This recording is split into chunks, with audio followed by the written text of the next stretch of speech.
আমাদের ভাষাটাকে অসম্মান করবেন না। আমি অনেক জায়গায় দেখতে পাচ্ছি বাংলা ভাষায় কথা বললে তার পেছনে একটা অনুপ্রবেশকারী তকমা লাগিয়ে দিয়ে তাদের ওপর অত্যাচার করা হচ্ছে। কেন, কি কারণ? দেশটা তো ভারতবর্ষ। এই দেশে আমার এখানেও 1 কোটি 1.5 কোটি লোক কাজ করেন বাইরের।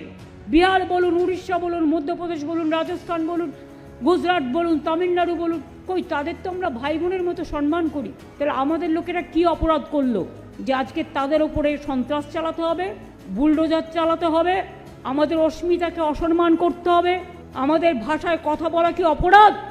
আমাদের ভাষাকে দখল করার চেষ্টা করা হবে, বাংলার সংস্কৃতিকে অসম্মান করা হবে, বাংলার মানুষের অধিকারকে কেড়ে নেওয়া হবে। আমরা তো কারো অধিকার কাড়ার পক্ষে নই, আমরা গণতন্ত্রের পক্ষে, আমরা সর্বধর্ম সমন্বয়ের পক্ষে। আর যারা অত্যাচার করছেন একটা পার্টিকুলার বিধর্মী কিছু লোকজন, বাংলা বিদ্বেষী, তাদের আমি বলি শুনে রাখুন, বাংলা ভাষা আপনাদের দয়া আসেনি। 1950 সালে সংবিধান যখন প্রণয়ন হয়েছিল তখন থেকেই বাংলা ভাষা রেজিস্টার্ড এবং 8ম তপশিলিভুক্ত স্বীকৃত ভাষা হিসেবে স্বীকৃত। কারো दया आशेनी।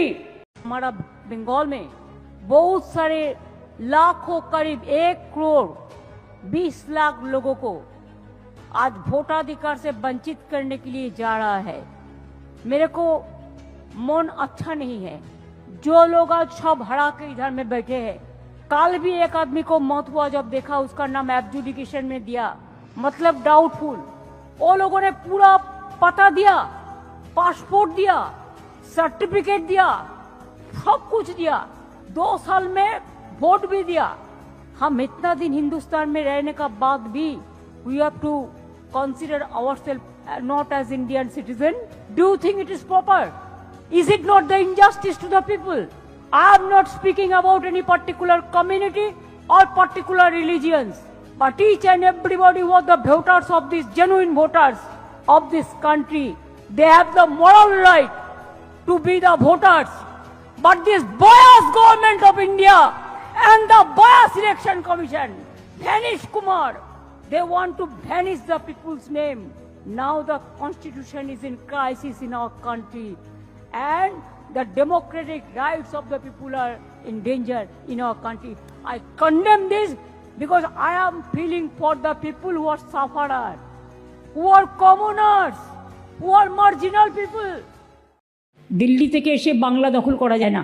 যারা বাংলাটাকে জানেনি না, চেনেনি না, কি করবেন? এসে মাছ খাওয়া বন্ধ, মাংস খাওয়া বন্ধ, শাড়ি পরাও বন্ধ করে দেবেন নাকি? কে কি পড়বে সেটাও ঠিক করবেন, কে কোন ভাষায় কথা বলবেন সেটাও ঠিক করবেন। সবই তো কন্ট্রোল করে নিয়েছেন। আজকে সারা দেশে একটা একনায়কতন্ত্র চলছে। জোট বাঁধুন, তৈরি হন স্বৈরতন্ত্রের বিরুদ্ধে, স্বৈরাচারের বিরুদ্ধে, দুর্যোধন দুঃশাসনের বিরুদ্ধে। বাংলা থাকবে, তার সম্মান নিয়ে জান দিতে তৈরি আছি, জীবন দেব না।